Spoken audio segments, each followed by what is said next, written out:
नमस्कार मंडळी. घरोघरी मातीच्या चुली या मालिकेच्या आजच्या म्हणजेच 14 जूनच्या भागात काय दाखवलं हे मी तुम्हाला थोडक्यात सांगणार आहे. चला तर मग सुरुवात करूया. आता इकडे जानकी आणि ऐश्वर्या घरी आलेल्या असतात, पण सुमित्राई मात्र ऋषिकेशचे कान भरण्यात मग्न असतात. तेवढ्यातच आता ऐश्वर्या त्यांना अडवते आणि म्हणते, आई तुम्ही असं कसं बोलत आहात? आज जानकीमुळेच ऋषिकेश भाऊजी सुटलेले आहेत आणि तुम्ही जानकीला इतकं घालून पाडून कसं काय बोलू शकता? असं आता ऐश्वर्या इकडे आपल्या सुमित्राईला सुनावते. पण सुमित्राईचा इथे कुठेतरी इगो हर्ट होतो आणि त्या तिथून निघून जातात. आणि मग आता जो ऋषिकेश आहे तो जानकीला विचारत असतो आणि म्हणत असतो की जानकी तू मला सोडवलंस खरं आहे, पण कुठनं आले हे पैसे? कोण होता तो चोर? सांग जानकी, मला सांग. पण जानकी काहीही सांगत नाही. जानकी इथे गप्प बसलेली असते. परंतु आता जी शर्वरी आहे ती मनातच विचार करत असते, म्हणत असते, ए बाई जानकी काय सांगू नकोस, असं तसं ती घाबरलेल्या अवस्थेतच असते. पण आपली जानकी तुम्हाला तर माहितीच आहे किती चांगली आहे ते. प्रत्येक माणसाला एक तरी संधी ती देतच असते. ती सुद्धा असंच करते आणि कोणालाच काहीच सांगत नाही, कारण बाकीच्यांना त्रास होईल हा पहिला विचार तिच्या मनात येतो. आणि शर्वरी मात्र खूपच खुश होते. नंतर मग आता जानकी ऋषिकेशला म्हणते, ऋषिकेश तुम्ही जाऊन रूममध्ये आराम करा. तुम्ही नका या सगळ्या गोष्टींचा विचार करू, मी तुमच्यासाठी चहा बनवून आणते. परंतु जानकी सांगते तर खरं, पण तिच्या डोक्यात सतत तेच विचार घुमत असतात की काय करू, सांगू का शर्वरी वंशंचं, काय करू मला काहीच कळत नाही. आणि त्याच विचारात ती चहा बनवत असते. तेवढ्यातच मागोमाग ऐश्वर्यासुद्धा येते आणि मग आता जानकीला म्हणते, जानकी तुला कसला तरी वास येत नाही आहे का गं? कारण किचनमध्ये त्यांना घाण वास येत असतो. तर जानकी म्हणते, नाही गं. नंतर मग अवंतिकासुद्धा येते आणि म्हणते, हो खरंच कसला तरी घाण वास येतोय. बहुतेक तो विक्रांतच्या डेड बॉडीचा येत असावा. नंतर मग आता तो विषय इथेच संपतो, कारण जानकी म्हणते आपण गुलाबदादांना सांगूया आणि सगळं काही ते बघून घेऊया, म्हणजे सांगूया त्यांना काय आहे, म्हणजे नक्की तिथे वास कसला येतोय, उंदीर वगैरे मेला असेल असं त्या लोकांना वाटायला लागतं. मग नंतर आता अवंतिका आणि ऐश्वर्या दोघीही मिळून जानकीला झापतात. म्हणतात, काय ग जानकी तू का नाही सांगितलंस? ते शरुवंशाचं भांडं का फोडलं नाहीस? का तू असं लपून ठेवलंस? किती वेळ आपण तिला सूट द्यायची? मग आता जानकी म्हणते, नाही ग जाऊ दे, घरच्यांना त्रास होईल. तर ऐश्वर्या म्हणते, जानकी अगं तू पहिला घरच्यांचा विचार करतेस. ज्या मुलीने तुझ्यावर जीव घेणा हल्ला केला तू तिचा विचार का एवढा करतेस? ती करते का तुझा विचार?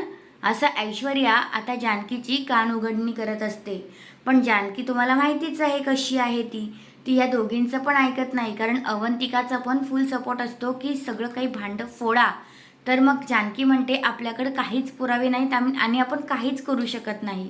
नंतर मग आता जानकी आपल्या ऋषिकेशला चहा घेऊन गेलेली असता. ऋषिकेश आणि तिचे काही सीन आहेत आणि तेव्हा ऋषिकेश तिला म्हणत असतो, जानकी तू किती घरच्यांचा विचार करतेस, तेव्हा सगळं काही त्यांचं ते बोलणं चालू असतं. आणि ऋषिकेश तिला खोदून खोदून विचारत असतो की जानकी तू माझ्यापासून काहीतरी लपवतेस, त्यामुळे मला कळलंच पाहिजे की तू नक्की काय लपवतेस. मग जानकी आता बिचारी किती वेळ म्हणजे ऋषिकेशपासून लपून ठेवेल ना. अखेर ती तिथे ऋषिकेशला सांगते बरं का की शरुवंशनी चोरी केली होती, असं ती इथे बोलून मोकळी होते. तर ऋषिकेश म्हणतो, काय बोलतेस? शरूने चोरी केली होती? मग मी पोलीस स्टेशनमध्ये गेलो तरीसुद्धा शरू काहीच कशी बोलली नाही? तर मग आता जानकी म्हणते, अहो कसं बोलणार, त्यांनीच चोरी केली होती म्हणूनच आता मला पैसे भेटले आहेत, पण ही गोष्ट तुम्ही घरात कुणालाही सांगू नका, असं आता जानकी ऋषिकेशला म्हणते. आणि ऋषिकेश पण तिला आधार देतो. ठीक आहे म्हणतो, ठीक आहे मी कोणाला काही सांगणार नाही. आणि इथेच तो विषय एंड होतो.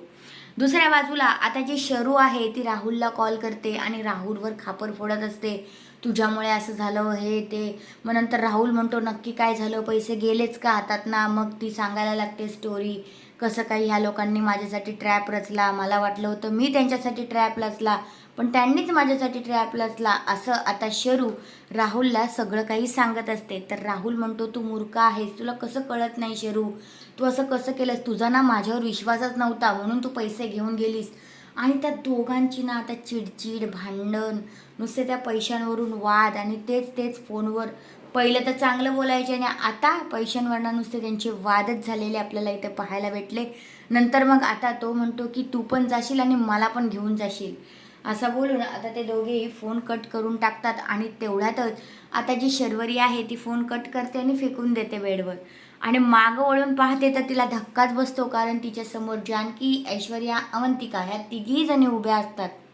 आणि मग नंतर आता जानकी म्हणते, शरुवंश, तुम्हाला एक संधी मी देते, तुम्ही असं का केलं परत मला सांगा, परत असं करू नका. असं नाही, तेव्हा सगळं तिला असं समजवत असते. पण शरू म्हणते, जानकी वहिनी मला माफ करा, मी असं परत कधीच करणार नाही. तर मग ऐश्वर्याला असं वाटत असतं की आताही कुठेतरी सुधारले आणि मुद्दामूनच आपली नौटंकी करते. म्हणजे तिला मनापासून तर माफी मागायची नाही, पण इमोशनल ब्लॅकमेल करण्यासाठी ही शरू अशी करते, असं ऐश्वर्याला थोडंसं वाटतं बरं का. पण जानकी मात्र पिघळलेली असते. जानकी पिघळते शर्वरीच्या त्या रडण्यावर. आणि मग ती, अहो शरुताई नको ना, पाया वगैरे नका पडू, उठा उठा, अशी सावरत तिला उचलत पण असते. आणि तेवढ्यातच आता शर्वरी जी आहे ती टाळ्या वाजवायला लागते आणि खूपच हसायला लागते. म्हणते, मी मी तुमची माफी मागणार आहे मी. आणि खूपच ती हसत असते. म्हणते, अरे वाट बघा, मी तुमची माफी मागते. तुमच्याकडे काय पुरावे तरी आहेत का माझ्या विरोधात सांगायला, आल्या मोठ्या मला शिकवायला, असं तसं आता शर्वरी इकडे बोलते. आणि जानकी मात्र खूपच घाबरून जाते. तेव्हा तिला शरूचा खरा चेहरा कळलेला असतो. तिला तर खरं तर विश्वासच बसत नसतो की शरू खरंच असं काहीतरी करेल. पण जेव्हा शरू अशी टाळ्या वाजवून नाचायला लागते तेव्हा जानकीला कळतं. आणि मग ती शरू पण खूप काही सुनावते. मग नंतर जानकी म्हणते, असं नका करू प्लीज शरूवंश, असं नका करू प्लीज. पण शरूवंश काय ऐकते. नंतर मग आता तिलाच दोन शब्द बोलते, पुरावा आण तरच तुझ्यावर विश्वास ठेवतील, नाही तर कोण विश्वास ठेवणार नाही, अशी शरू म्हणायला लागते. आणि म्हणते, हेच नाटक आहे ना, मी माझ्या दादा आणि आईसमोर केलं तरी ती लोक पिघळतील. तुझ्याकडे काय गं पुरावा आहे, तुझ्यावर ते विश्वासच ठेवणार नाहीत. असं बोलल्यानंतर त्यांना चला चला निघा असं करून त्यांना घालवून देते.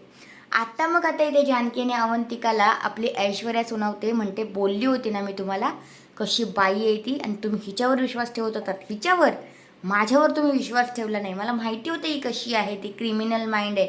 असं तसं आता ऐश्वर्या सुनवत असते. जानकीला तर सदमाच बसलेला असतो की ती शरू अशी कशी वागू शकते तेच तिला कळत नसतं. नंतर मग आता अवंतिका म्हणते, वहिनी जाऊ द्या तो विचार, आपण करूच नको या, चला आपण जेवणाची तयारी करायला घेऊया, मरू द्या तो विषय. असं बोलून आता त्या तिघीही जेवण करायला गेलेले असतात. आता सगळ्यांचे जेवणं खावणं झालेली असतात. ऐश्वर्या बाहेर बसलेली असते. तेवढ्यातच ती विचार करत असते, ह्या शरूचं ना बरोबर भांडं फोडलंच पाहिजे. आणि तिला वास तर घेतच असतो घाण. तेवढ्यातच आता सारंग जो आहे तो बाहेर ऐश्वर्याला शोधत शोधत आलेला असतो. त्याला ऐश्वर्याशी काहीतरी बोलायचं असतं. मग तो ऐश्वर्याला आवाज देतो आणि म्हणतो, ऐश्वर्या मला तुमच्याशी काहीतरी बोलायचं आहे. तेवढ्यातच आता ऐश्वर्या म्हणते, सारंग ऐका ना, मला तुमच्याशी आधी काहीतरी बोलायचं आहे, तुम्हाला घाण वास येत नाही आहे का. तर मग सारंग म्हणतो, हो मला तर येतोय वास. मग आता ऐश्वर्या त्याला म्हणते, मग बघूया ना आपण नक्की कसला वास येतोय. तर मग सारंग जो आहे तो म्हणतो, अहो मी गुलाबरावला सांगतो उद्या सगळं काही तो नीट करेल. पण आता ऐश्वर्या म्हणते, हो तुम्ही तर सांगालच, पण आता जानकी धूप घेऊन घराच्या बाहेर आलेली असते, पण तिला पण वास येतो. सारंग काहीतरी ऐश्वर्याला बोलायला जाणार, तेवढ्यात जानकी पण येते आणि म्हणते, कसला तरी घाण वास येतोय. मग आता ऐश्वर्याला बरीच बर भेटते ना, मग ऐश्वर्या पण सारंगला डावळते आणि जानकीचं म्हणणं ऐकते आणि म्हणते, हो अगं जानकी, मलाही मागासपासून घाण वास येतोय, नक्की कसला येतोय, चल आपण चेक करूया. आणि मग आता ते लोक चेक करायला सुरुवात करतात. बघतात सगळीकडे शोधाशोध चालू असते. पण आता जानकी म्हणते, जाऊ दे ऐश्वर्या, इथपर्यंतच वास येतोय, आपण आहे ना उद्या गुलाबरावांना सांगूया.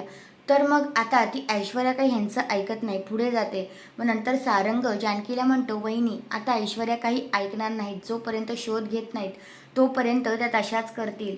असं बोलून आता सारंग पण जातो मागावर ऐश्वर्याच्या. आणि मग ते लोक चेक करत असतात आणि उभं राहतात. ते बघतात तर इथे काहीतरी माती अशी बाहेर आल्यासारखी त्यांना आढळते.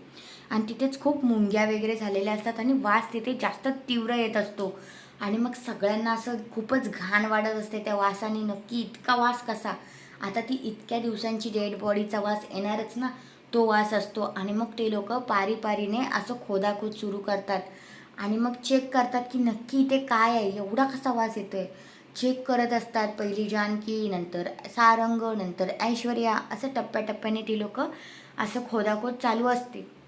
त्यानंतर आता लास्टला जो सारंग आहे तो जानकी वहिनीला म्हणतो, दे वहिनी मी बघतो. आणि मग आता तो बिचारा घेतो खोदायला आणि जरा त्यांनी खूप खोदलेलं असतं आणि सारंगच्या कुदळायला लागतंय काय तर विक्रांत भाऊजींचे पाय. आणि मग आता ती लोक खूपच घाबरून जातात की नक्की हा काय प्रकार आहे. आणि इतके घाबरतात की बाप रे बाप. आणि मग नंतर पूर्ण खोदतात तर त्यांना असं दिसतं की विक्रांत भाऊंची डेड बॉडी. असं समजल्यानंतर इथेच भाग संपलेला आहे. आणि पुढील भागात तर असं दाखवले, जानकी आता पोलिसांना सांगायला जात असते, पण ऐश्वर्याचा विचार असतो की हा सगळा काही प्लॅन शरूचा आहे, म्हणून आपण आधी ह्या डेड बॉडीचा कुठंतरी बंदोबस्त करूया. हा प्लॅन ज्या ऐश्वर्याचा असतो आणि जानकीचा प्लॅन असतो की आपण पोलिसांना सांगूया. मग आता ऐश्वर्या जी आहे ती जानकी पोलिसांना सांगायला जायच्या आतच सारंगला घेऊन त्या डेड बॉडीचा बंदोबस्त करायचा विचार करते आणि गाडीत डेड बॉडी टाकते डिक्कीत. आणि मग आता ते लोक घेऊन जात असतात. पण आता इथे प्रॉब्लेममध्ये फसलेले असतात, कारण पोलिसांची नाकाबंदी चालू असते आणि ते लोक डिक्की खोलायला सांगतात. डिक्कीत बघतात तर डेड बॉडी. आणि आता इथे सारंग आणि ऐश्वर्या पुरते फसलेले आहेत. तर हा आहे आजचा भाग. खूपच जबरदस्त असा भाग आहे.